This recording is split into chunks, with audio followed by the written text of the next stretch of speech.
Mesdames, Messieurs, chers amis polonais, si nombreux comme toujours, bonsoir. J'ai une obligation à réaliser, mais ça sera très vite fait parce que je tout simplement présenter notre équipe affaiblie, comme dit l'autre tout à l'heure, par maladie de Hugo Santos. Mais il faut dire que Hugo est représentant de l'école d'architecture de Grenoble. Les deux femmes présentes ici sont de l'école de Val-de-Seine, Paris-Val-de-Seine. Pénélope Barret et Ivan Dartiche. Je vous en prie, présentez votre travaux. Ah bon, il faut dire encore que équipe multinationale franco-polonaise, mais nous avons travaillé sur le drapeau de Faculté d'architecture Polytechnique à Gdańsk. Alors, nous tenons tout d'abord à remercier Art Urbain de nous accueillir ici aujourd'hui.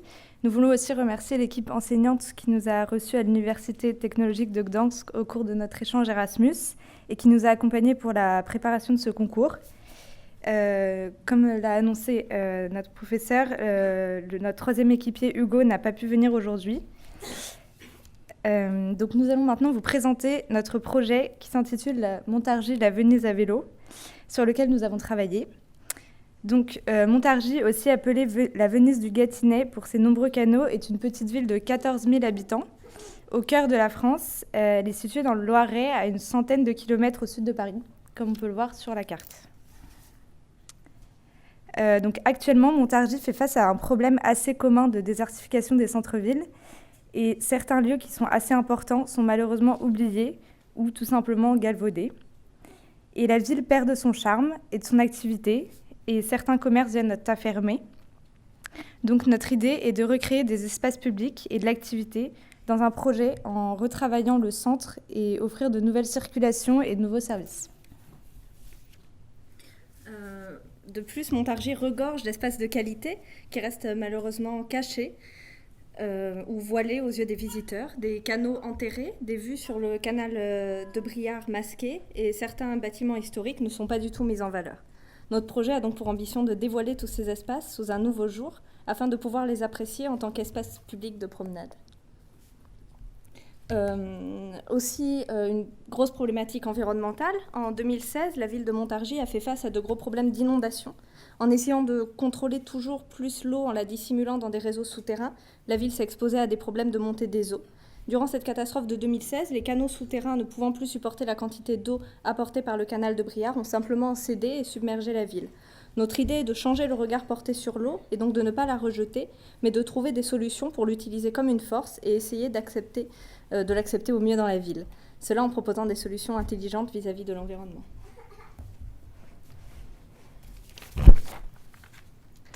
Alors, ce projet a pour ambition de s'inscrire dans une démarche territoriale. Donc, pour le cas de Montargis, on a pensé à le faire au moyen du vélo, parce qu'en effet, Montargis a la chance de voir passer la Scandibérique, qui est la partie française de la piste cyclable Eurovélo qui traverse l'Europe depuis l'Espagne jusqu'à la Norvège. Et en fait, ce tronçon passe à Montargis, mais en contournant le centre actuellement. Donc, nous proposons donc de dévier sa trajectoire et de faire passer dans le centre-bourg. On peut voir que Montargis présente de nombreux canaux et ça présente un tissu urbain assez particulier. C'est pourquoi nous souhaitons recréer un lien avec l'eau en proposant une piste cyclable qui longe les canaux. Donc, en ce qui concerne la qualité architecturale du projet, tout d'abord pour le projet urbain, nous sommes concentrés sur la partie est de la ville, avec comme cadrage retenu l'avenue Dorée à l'ouest, qui est la principale avenue commerçante, et le canal de la Briare à l'est.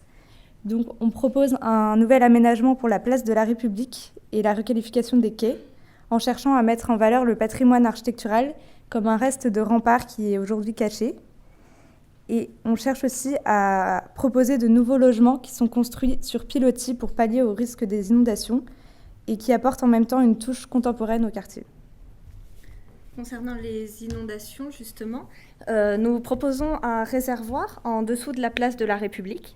Et ce réservoir permet à la fois de collecter les eaux pluviales trop abondantes et de prélever une partie des eaux du canal de Briare si une période de crue venait à arriver. De plus, nous avons fait le choix d'éloigner le bâti des berges du canal, les habitations en bordure d'eau ayant été gravement endommagées par l'inondation de 2016. Nous proposons à la place un parc qui absorbera l'eau et offrira aux habitants une promenade agréable.